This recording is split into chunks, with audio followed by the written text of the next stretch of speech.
With almost 11 million private dwellings around Australia, it can be extremely challenging and overwhelming to figure out whether or not the property that you're considering purchasing is going to be a good investment. Now, to simplify this question and to make sure that you go out there and purchase the right properties that will generate a better return on your investment, we're going to educate you today on exactly how you can tell if a property is a good investment or not. Now, this is going to be based off history and data and our perspectives after purchasing over $300 million worth of real estate here in Australia. Let's get cracking into it.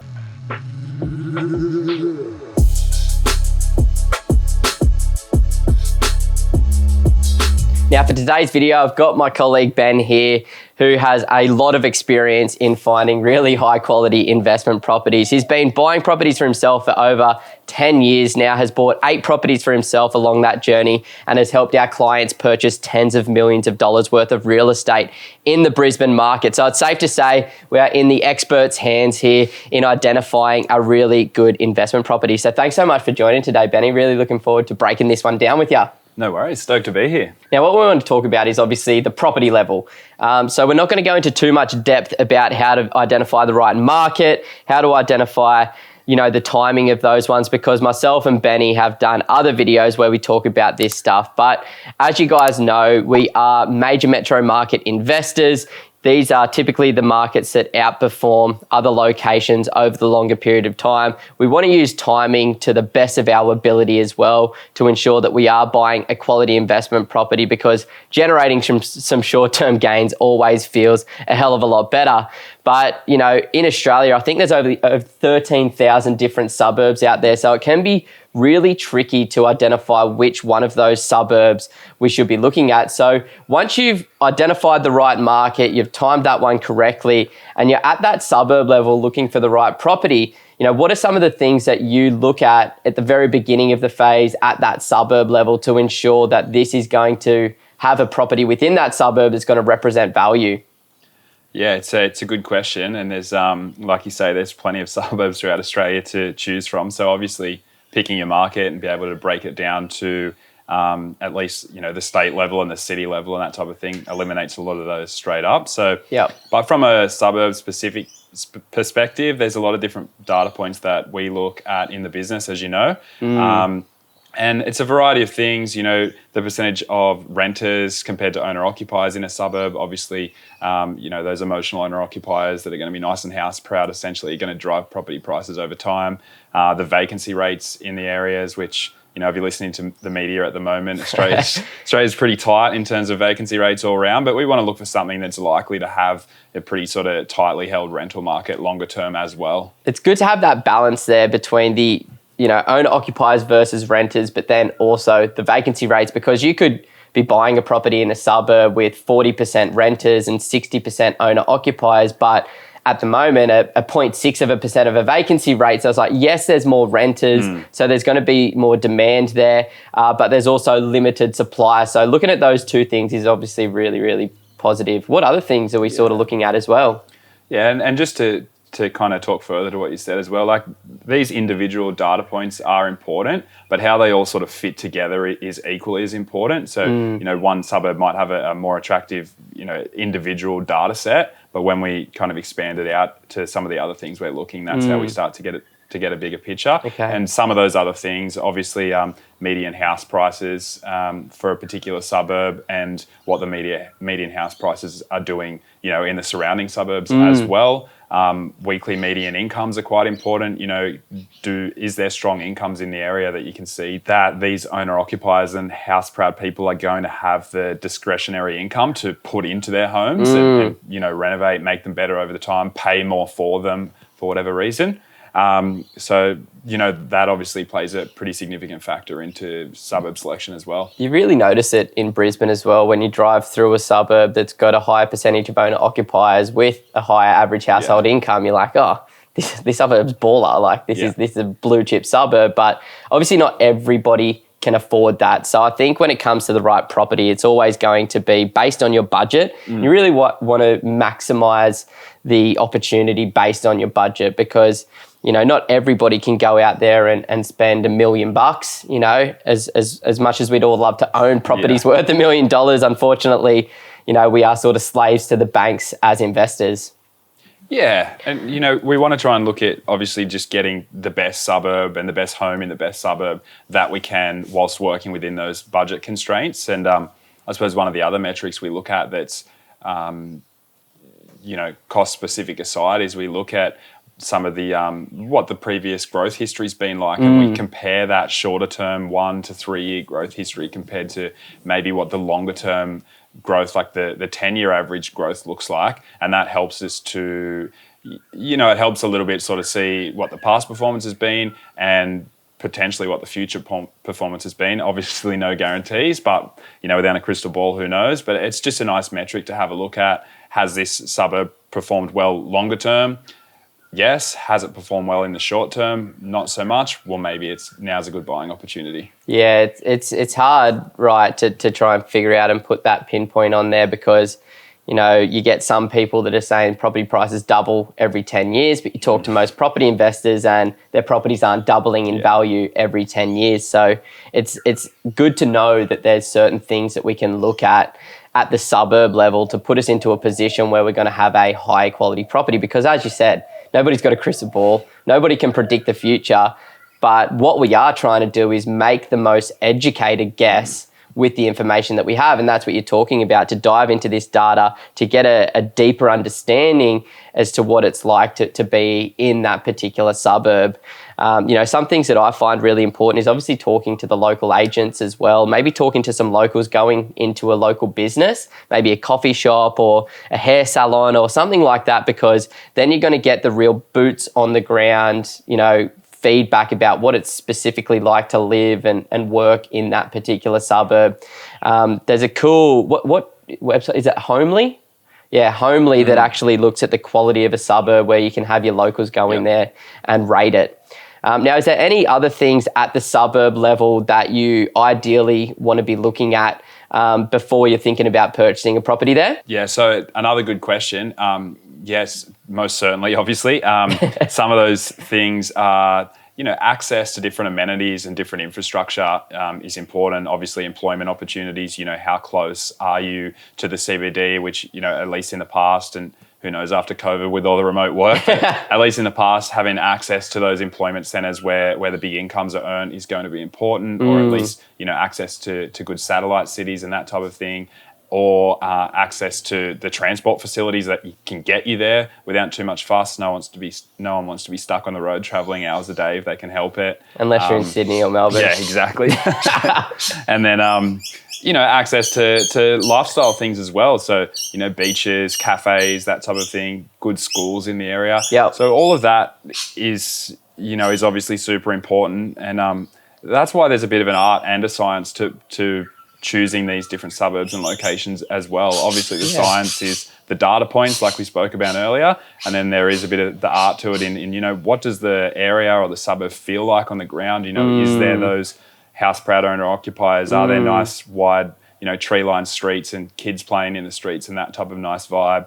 Are there nice cafes and restaurants in the area? Another sort of thing I like to look at just completely subjectively is, what sort of things are popping up in the suburb that are kind of suited to people with more discretionary income. And an example I like to use is, if you're familiar up here in Queensland with something like a city cave, for example, which is like infrared saunas and float tanks and ice baths and all that sort of health-related stuff.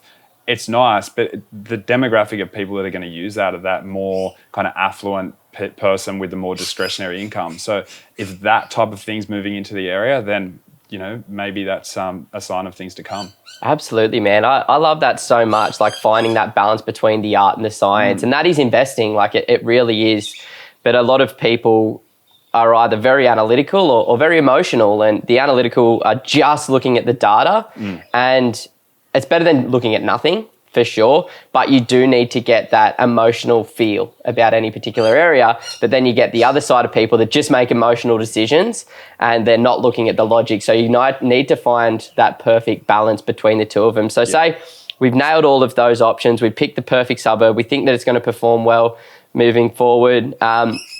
Once we get there to the property level, we're in the suburb, what things are we specifically looking at or assessing to justify whether or not a property is worth spending hundreds of thousands of dollars on and committing to a 30-year mortgage. Yeah, so we just continue to sort of narrow the focus from there, I suppose. Obviously, determine the market, now determine the suburb. So the next logical step is like, which pocket in the suburb do we want to be in? If we're on the Bayside, for example, are we looking to be, east of the main road? Does the budget allow for that to happen? Yep. Obviously, the closer to the waterfront, potentially, the more appealing it's going to be. What if you're in like a crappy suburb and you can only afford like a lower priced property? What type of things can you look at the pocket of the suburb there?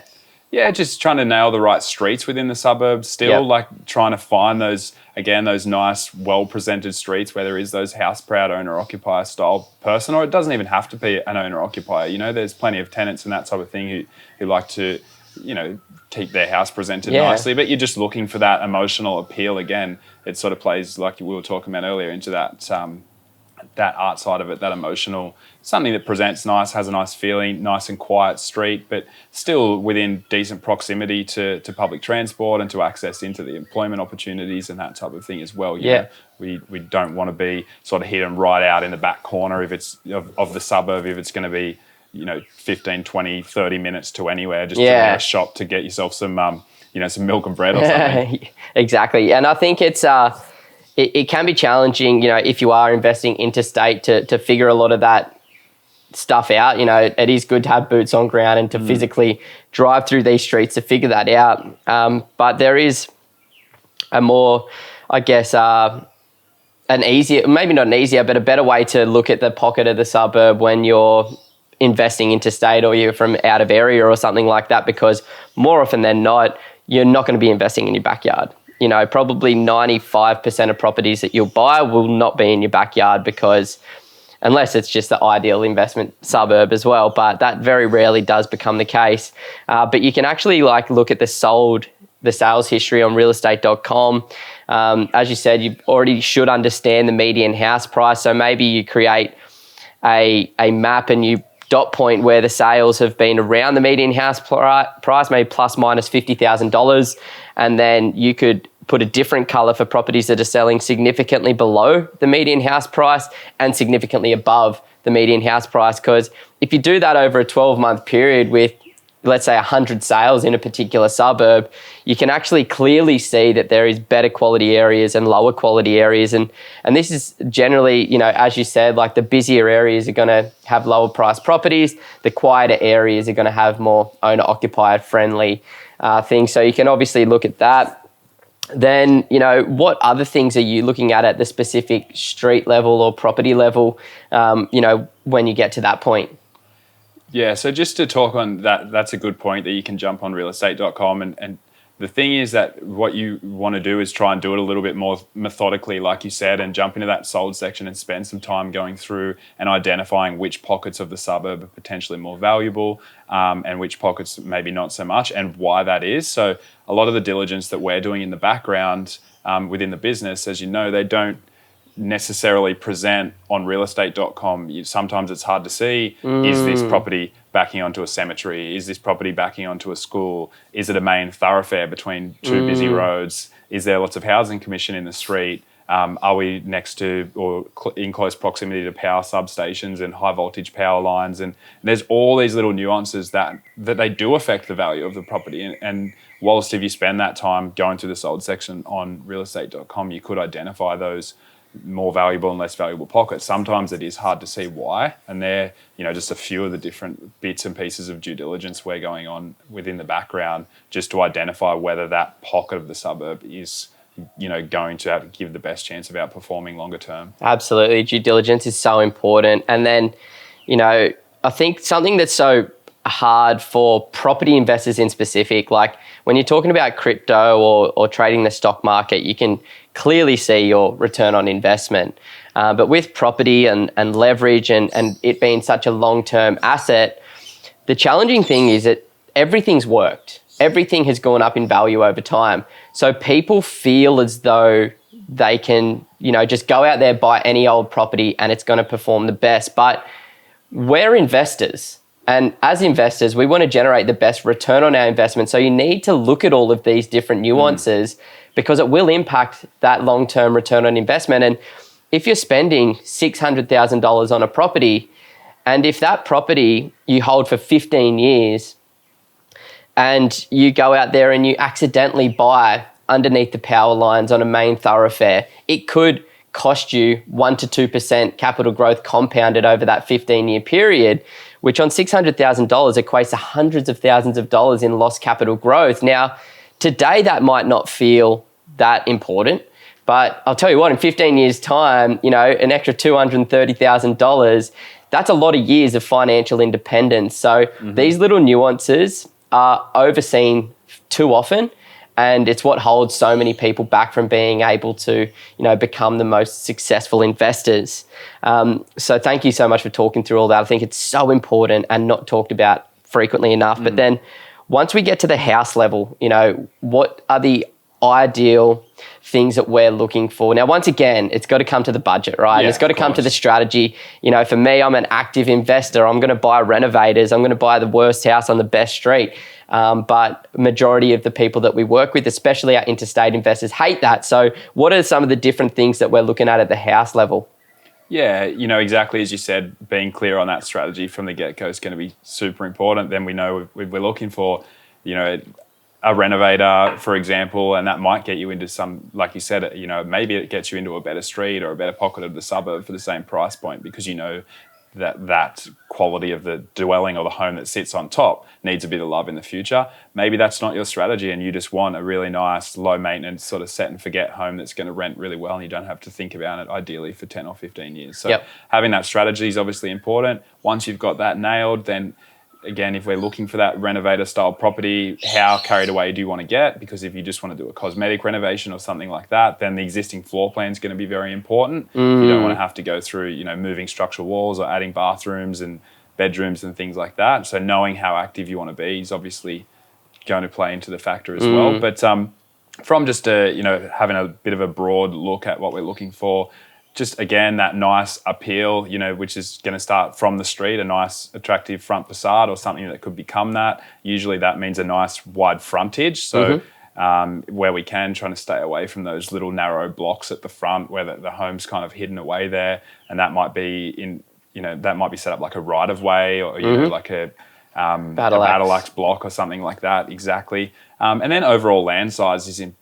For most people, having a decent parcel of land for a home is going to be appealing, and that's for owner-occupiers and for renters. They want somewhere for their children to play, they have their friends around in the backyard, that type of thing. So obviously not feeling like they've got neighbours on top of them. So that having that nice piece of land size, and again, that's going to look different depending on the suburb and the budget and all of that type of thing, but shooting for those kind of high-level points is always going to be beneficial. Absolutely. For me, I like to buy a minimum 3-bed, 1-bath house. I like to buy a minimum 100 square metre internal footprint as well, minimum 12-metre frontage, minimum 450 square metre block of land. Obviously, the bigger the better when it comes to the size of the land. So, there's a lot of, really interesting things that we can look at there, and, it all will impact. But in our opinion, the market level, the suburb level, the street level, the property size, all of these things are going to be the reasons for your longer term capital growth, because location is far more important.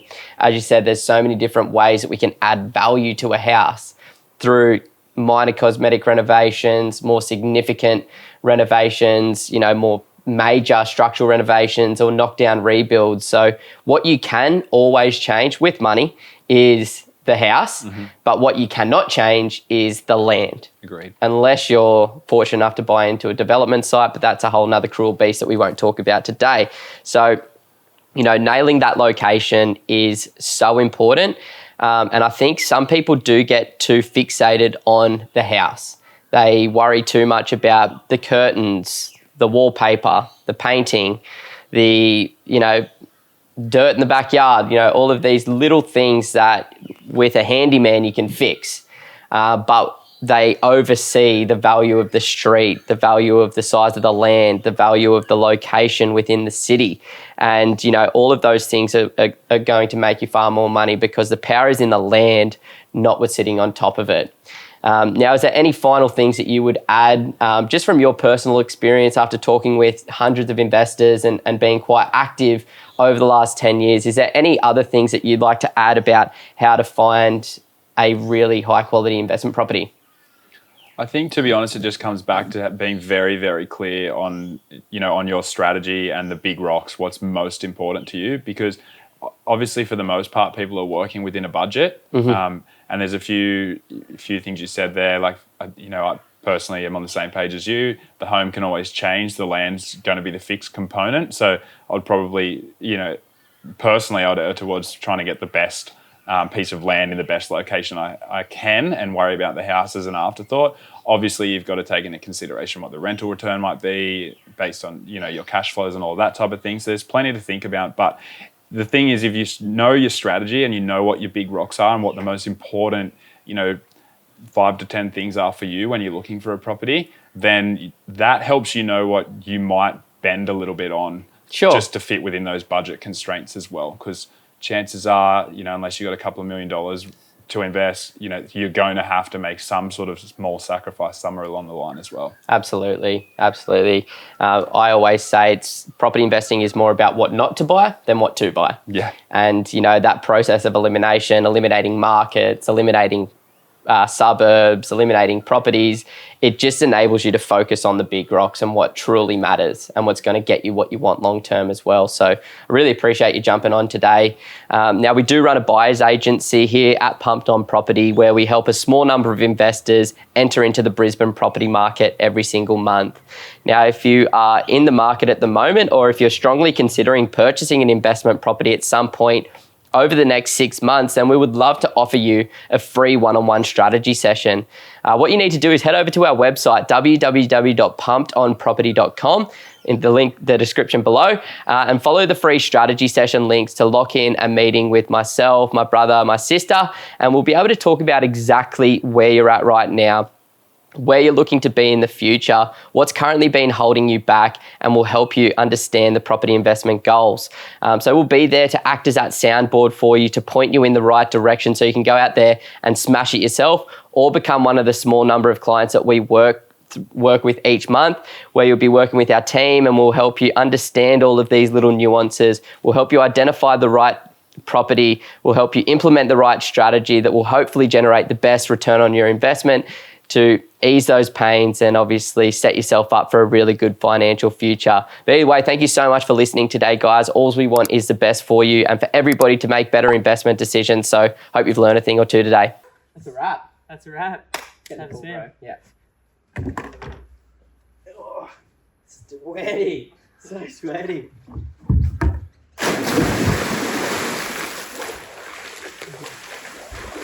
Oh, that's good. Look at that. So nice, eh? Oh.